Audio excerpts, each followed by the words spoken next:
আজি মই আপোনালোকক সৰু ভিডিঅ' এটা কৰিছোঁ কাৰণ কি মই 1 বহাগৰ দিনাখন ঘৰতে পৰি এক্সিডেণ্ট হ'লোঁ। টাইলছবত পৰিলোঁ। এয়া আপোনালোকক ভিডিঅ'বোৰ লাহে লাহে দি আছিলোঁ আৰু সেই সময়তে আৰু এতিয়া অকণমান ভাললৈ আহিছে। ক'লা এতিয়াও পৰি আছে, যিহেতু বিষতে তাত থাকিব নোৱাৰা হৈছিলে। এতিয়া অকণমান ভাল পাইছোঁ, বহুত আৰোগ্য হৈছোঁ। তাতে এয়া মই এইখিনি দেখিছে ন, এইখিনিতে ফাট মেলিছে বুলি ক'লে। মই নাজানিছিলোঁ ফাট মেলিছে বুলি, অলপমান বিষ হৈছিলে। তেতিয়া মই ইনজেকশ্যন দুটা নিজৰ ফাৰ্মাচীত লৈ আহিলোঁ।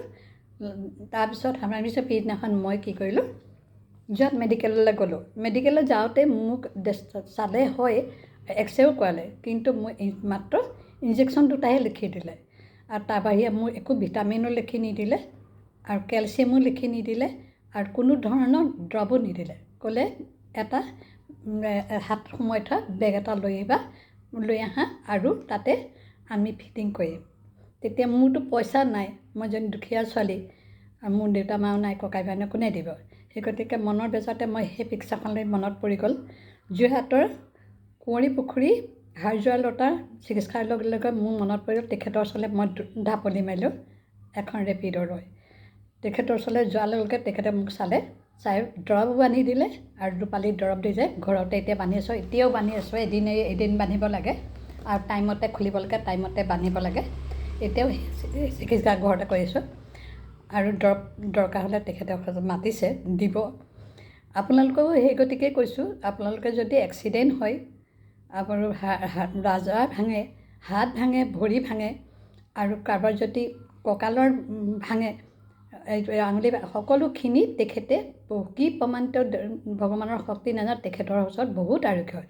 বিভিন্ন প্ৰান্তৰ পৰা মানুহ আহে তেখেতৰ ওচৰৰ পৰা বন দৰৱ লৈ যায় আৰু তেখেতে বান্ধিও দিয়ে আৰু কমটি সিমানটা ফিজো নলয়। দৰৱৰ ফিজটো লয় অকল আৰু তাৰ বাহিৰে একো নলয়। তেখেতৰ ওচৰলৈ যাওঁতে আপোনালোকে যেতিয়াই নহওক, আপোনালোকৰ কিবা যদি বিকৃতিকৰণ, হাড়ৰ বিকৃতিকৰণ হওক, কঁকালৰ বিকৃতিকৰণ হওক, কিবা যদি বিষ বেদনা হৈ আহি আছে, আপোনালোকে এক্সৰে ফটোখন কৰিবলৈ নাপাহৰিব। এক্সৰে ফটোখন কৰি তেখেতৰ ওচৰলৈ যাব। মই সঁচাকৈ কৈছোঁ, মই এতিয়া বহুত আৰোগ্য হ'লোঁ। দুদিনতে মই বহুত আৰোগ্য হ'লোঁ আৰু আগতো মোৰ ভৰি ভাঙিছিলে, তেখেতেই ভাল কৰিছিলে আৰু তেখেতৰ তাৰমানে ভগৱানৰ শক্তি প্ৰমাণ আছে আৰু তেখেতে সপোনতে পাইছিলে আৰু সপোনতে দৰৱখিনি পাই সকলোকে চিকিৎসা কৰিছে আৰু তেখেতক মই ভগৱান বুলি কৈছোঁ। বহুত ভগৱানৰ ঐশ্বৰিক হনুমানৰ শক্তি আছে বুলি কৈছোঁ, কাৰণ হনুমানেহে লক্ষ্মণক বচাবৰ কাৰণে বিভিন্ন ধৰণৰ দৰৱ আনিছিলে। সেইকাৰণে মই কৈছোঁ তেখেতৰ হাতত হনুমানৰ শক্তি আছে আৰু শিৱৰ বাবাৰ শক্তি আছে। আপোনালোকেও তালৈ যাব আৰু যদি ফোন নম্বৰটো দৰকাৰ আৰু যদি দৰকাৰ আৰু লগতে আপোনালোকে এই দৰৱটো খাবলৈ নাপাহৰিব। এইটো জিংক আছে, ভিটামিন চি, ভিটামিন ডি, এইটো খাবলৈ নাপাহৰিব। এইটো মোৰ ভৰি ভাঙোতে দিছিলে, সেইকাৰণে মই খাইছিলোঁ। এতিয়াও মই এইটোকে আনি পেলাই খাইছোঁ, যদিও দাম মাত্ৰ 300 টকা। আনি পেলাই এইটো খালোঁ, খাই পেলাই মই বহুত আৰোগ্য হৈছোঁ।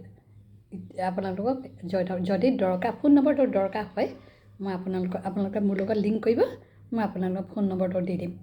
খুব ধুনীয়া দৰৱ দিয়ে আৰু প্ৰমাণিত দৰৱ দিয়ে।